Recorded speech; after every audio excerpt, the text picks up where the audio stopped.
What's going on, guys? Welcome back to the channel. Please excuse the voice today. It seems like my body's trying to take a day off, but we're not having it. Thank you for joining me once again. If this is your first time and you get any value from this video, please take a second to go down below and hit that subscribe button, hit the little bell so you get a notification every time a new video comes out.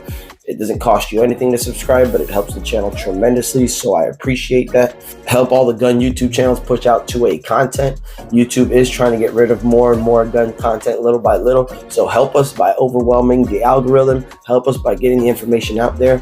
Most gun tubers are really pro 2A advocates. They try to defend the Constitution as much as they can, as much as they're able to, so support them because they're supporting your rights.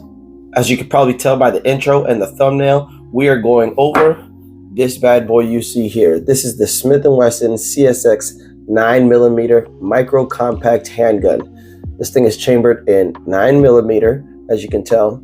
It's definitely made for concealed carry with the little size that it has. As you can tell, it's hammer fired. It's on an aluminum frame. So let's go down to the tabletop and see what this thing's all about. So here we are on the tabletop. Once again, this is the Smith and Wesson CSX chambered in 9mm. As you can see there, 9mm Luger, as always on the barrel. This is a offering that Smith and Wesson came out with, I believe, beginning of 2022. As you can tell, it's a micro compact. It's a pretty small size. Let's go over some general features and some things that you can obviously see. So the width of this gun is a little over an inch wide. So very comfortable, very ergonomic. The length is about a little over 6 inches long, so it's not too big of a gun. And the height is about 4.5 inches tall. And it's weighing in just under 20 ounces, so no big deal there. And it is in the micro compact category, which just happens to be probably the most popular category in recent years. Let's go over front to back and go over all the features you see here. Starting with the slide, you can see some obvious serrations that are very reminiscent of all the other Smith & Wesson models. The Shield Easy. They do say that they have an Easy tab, which I believe is this tab here. As you can tell, this last serration on the back end sticks out a little further. So when you have to grab the back of this slide, you could pull a little easier. So that makes it a little easier. I mean, I don't think it's very hard to begin with, but it does give you a little extra assistance there. The serrations are always pretty deep there, so that helps you chamber around. As you can see, this thing comes with a manual safety here. I don't think that they make one without a manual safety. I think they all come with the safeties, but I'll definitely look into that. As you can tell, this comes on an aluminum frame here, which most guns this size come with a polymer frame, but this one here has aluminum, but it does have polymer inserts. It has a very weird setup here on the grip to where it's very smooth on the majority of it, but does have texturing where it matters the most, which is the back end where your palm is going to be, and the front end where you're putting most of your pressure for your grip, and you're keeping that gun from recoiling this way. So they did put polymer where it matters. These are polymer inserts here that can be pulled out of this thing. There's a little detent down below. Let me see if I can see a little detent. You punch that out, this thing slides up out of here, and you can replace it with other size grips, as Smith & Wesson tends to do with a lot of their pistols. Glock does the same thing. A lot of guns come with their back straps these days for different size hands. I got medium size hands, so I mean the standard grip fits pretty good on there. As you guys can tell here, this is a hammer fired pistol, so it's the air. It's very nice. I actually like it. I took it down to the range before making this video. It fired well. There's no big difference between hammer fired and center fired as far as the action, the delay between the trigger and the hammer. It shot pretty well. It does have a 3.1-inch barrel. As we said, it comes with the safety. The barrel is made out of stainless steel, while the frame is made out of aluminum. It does sport a single action trigger, so this is very similar to a Mini 1911. Some people have said this is going after the SIG P3 938, which was like another Mini 1911 version. I'll leave that up to you guys to decide. I took this thing to the range and I tried it, and the aluminum does help with the recoil. As far as being a small gun, you know, small guns are very snappy, but it being a metal frame, it definitely lent itself to absorbing that recoil. And this pistol, as weird as it looks, because admittingly it looks weird, there's very big grip compared to a small slide there, it looks disproportionate. But I think that they knew what they were doing when they did that, because when you hold this thing, it feels very comfortable in the hands, at least for me. And so I didn't find any negatives about this thing. It comes with these 3 sights, which I actually really like these sights. They were very quick. They were very easy to pick up. I actually really like them. They're not night sights. They're just the 3-dot sights. So that's what you see when you're looking down the barrel. I've been told that they put these here as anti-glare strips. So I guess when you're looking at your sights, I would think it serves more of helping you line up your sights, more like a gross movement type sight. And then you can find adjust there. But I'm not sure anybody's ever had a problem with glare on these things. So that's that. It has pros to it, so it definitely shot good. It's ergonomic. It absorbed recoil pretty good having that aluminum frame on it. I never used this thing. I didn't really, but it is very tactile for those who use manual safeties. I'm not a huge fan of manual safeties, but whoever wants it, it does tell you whether you're in fire or safe mode. So it definitely does what it has to do. Very tactile, very good feedback on it. It does have ambidextrous takedown levers here. You can reach it on both sides. There you go, you see there. You can activate it there, you can activate it here. So for the most part, everything about this gun was pretty good. I liked shooting it, I enjoyed shooting it, except for one major deal breaker, and that to me was this trigger. As you can see, it's got almost a 1911 style trigger here with a couple differences. It's got this little trigger safety here in the front. See there? So you definitely got to defeat that before you pull the trigger. What you see is on a little bit of a swivel there. Also, this thing does not pull straight back like a 1911. It is on a swivel, as you can tell there. Without pulling it, you can see this thing does pivot. Show you here.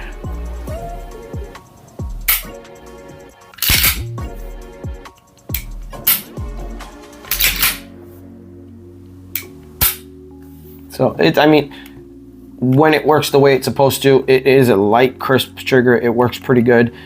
The biggest problem with this thing, and I saw other people were having the same problem, so I wanted to see if it would happen to me as well.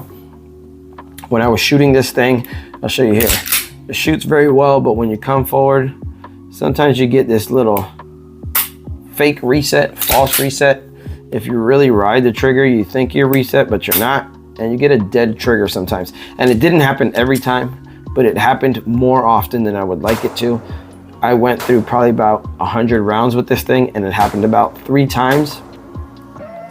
And that to me was a deal breaker. I don't like that. I like to be able to know that everything I'm doing with this gun is dependable. Of course, now that we're on camera here, I can't get this thing. I'm trying to induce that failure was doing. Maybe it only happens while you're shooting, but now it's not doing it. But it definitely happened. You have to let, and when it does happen, you have to let all the way out and all the way back in. And it seems like this little front safety also has its own little type of reset, its own little form of a reset. So it seems like you gotta let that thing out all the way in order to get follow-up shots. So for me, as far as being an everyday carry gun, I really like this thing. But for me, being an everyday carry gun, I didn't like that. That to me is, I need to be able to get quick shots downrange. I think the purpose of a single action trigger is to be able to get those quick follow-up shots and be able to get that crisp light pull. Because even according to Smith and Wesson on their website, it says single action for a light crisp trigger pull for accurate shot placement. I think that defeated that whole purpose. I mean, I think that creates more problems than you want it to. But other than that, it is a flat fleece trigger, so it was actually really good. The The degree angle on this thing actually works pretty good. They say it's got a chambered ejection port, so you don't have snags when you're coming out of a holster. I mean, I'm not aware of anybody that's snagging pulling out of a holster, but they did do that. The barrel inside of here is sporting a 1 in 10 twist rate. Another little negative I had about this, other than the trigger and one more, that's really the only negatives I found, is look how tiny this trigger guard is. I mean, if you're holding this thing with your hand, and I don't have big hands, so if you're holding this thing with your finger here and you come slide down, I am still way outside that trigger guard. So that part, I mean, it was a little annoying to me. It's not a big deal. I mean, it's a personal pick of mine. If you got the Burger King Whopper tiny hands, then you can get in there no problem. But for anybody other than tiny hands, I mean, I think that's small. So I don't really like that. But other than the trigger guard and the trigger, it was pretty good. There's not a lot of complaints about it. I'll give you a look there. There's little details. I don't know if you can see there. You got a little F there, so you can tell when you're on safety and fire. It doesn't do it on this side, so I find that a little inconsistent, but I mean, it's just being picky, guys. But the hammer worked really well. It shot really well. I liked shooting it. I actually enjoyed shooting it. Aside from that trigger, I wouldn't mind having one in the collection, but that trigger to me was a deal breaker. I'm not sure if they make any aftermarket triggers that would resolve that, but for the time being, I wouldn't carry it every day. It does come with a 10 round flush fit mag that comes here. I borrowed this thing from a buddy. He let me hold on to it, so I don't have the other magazine with me, but this is the 12 round magazine, which is slightly longer than the 10. The 10 goes flush fit to the back of that back strap. So while we're on the magazines, let me talk about another super negative. This thing here. No idea on planet Earth why Smith and Wesson does this stupidity here. I can't understand it. This thing, when you're loading, or if you're carrying this thing this way, it can slide down. And when it comes time to seat the magazine, that can become a little bit of a problem. It can create tension when you're going up. If this thing is not even, if it does this, it can create tension going up and down. I mean, I don't see the point of this thing. I don't know why Smith and Wesson does this. You can very easily get way more dependability out of this magazine. Shooting it like this, it's not gonna hurt. You can still get a full grip on it. I don't understand. I don't understand what the hell Smith and Wesson's doing with these things. I've seen them on other magazines that they make. I would say Smith and Wesson stopped doing it, but I'm just a small YouTube channel. Who are they gonna listen to? I don't know. But this thing here, you could very well just throw it out. I mean, aside from it looking much better when it's on there, I think it interferes with performance, and I absolutely hate this thing. Aside from that, guys, it is a really nice gun to shoot. It's definitely enjoyable to shoot. Aside from the trigger guard, the trigger, and the stupid extra piece of plastic here on the back end, it is a really nice pistol. I would tell anybody to buy one. Anybody that wants a nice micro compact dependable shooter, if you like the hammer fired style. I don't personally carry any hammer fired, but there's millions of people that do. So this is a very dependable. It's Smith and Wesson. You get what you're paying for. If you don't ride the trigger or ride the reset, this is absolutely not a problem for you. This texturing is actually very good. It's very aggressive. It's got that Smith and Wesson sandpaper feel to it.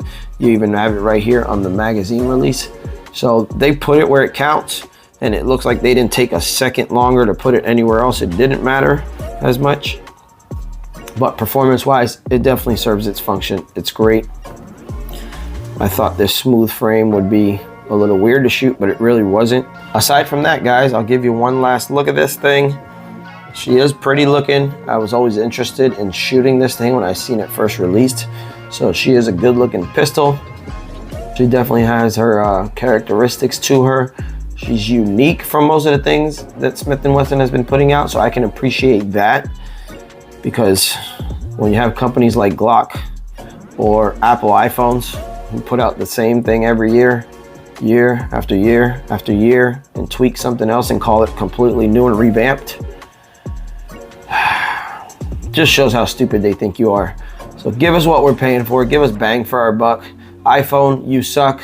Android all day. But anyways, that's the Smith and Wesson for you. The CSX chambered in 9mm. Get armed, get trained, protect the innocent. Jesus Christ is King. I love you guys. As always, taking prayer requests, anything you need. Subscribe down below, comment down below, share this video out to people who are looking to buy this thing. It's a great option to buy.